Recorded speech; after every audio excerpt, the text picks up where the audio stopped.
Congratulations. ನೀವೆಷ್ಟು ಅದೃಷ್ಟವಂತರು ಅಂತ ಗೊತ್ತಾ? ನೀವೆಷ್ಟು ಫಾರ್ಚುನೇಟ್ ಅಂತ ಗೊತ್ತಾ? ಯಾಕಂದರೆ ಇದನ್ನು ನಾನು ಹೇಳ್ತಾ ಇಲ್ಲ, ಕೃಷ್ಣ ಭಗವದ್ಗೀತೆಯಲ್ಲಿ ಹೇಳ್ತಾ ಇರೋದು. ಬಹುನಾಂ ಜನ್ಮನಾಮಂತೆ ಜ್ಞಾನವಾನ್ ಮಾಂ ಪ್ರಪದ್ಯತೆ ವಸುದೈವ ಸರ್ವಮಿತಿ ಸಾ ಮಹಾತ್ಮ ಸುದುರ್ಲಭ ಅಂತ.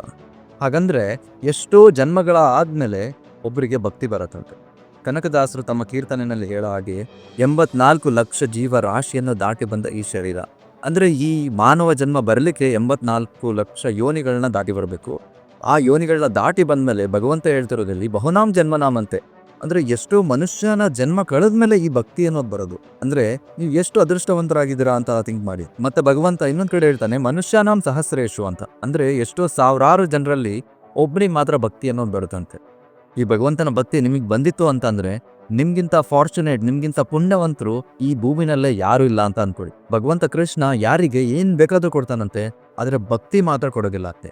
ಭಕ್ತಿನ ಓನ್ಲಿ ಸೆಲೆಕ್ಟೆಡ್ ಪೀಪಲ್, ಅವನಿಗೆ ಯಾರು ಇಷ್ಟ ಆಗ್ತಾರೆ, ಅವನಿಗೆ ಯಾರು ಅತಿ ಪ್ರಿಯರು, ಅವ್ರಿಗೆ ಮಾತ್ರ ಭಕ್ತಿಯನ್ನು ಕೊಡೋದು. ಟ್ಯಾಗ್ ಮಾಡಿ ನಿಮಗೆ ಗೊತ್ತಿರೋ ಆ ಎಲ್ಲ ಅದೃಷ್ಟವಂತರನ್ನ ಕಮೆಂಟ್ ಸೆಕ್ಷನಲ್ಲಿ. ಹರೇ ಕೃಷ್ಣ.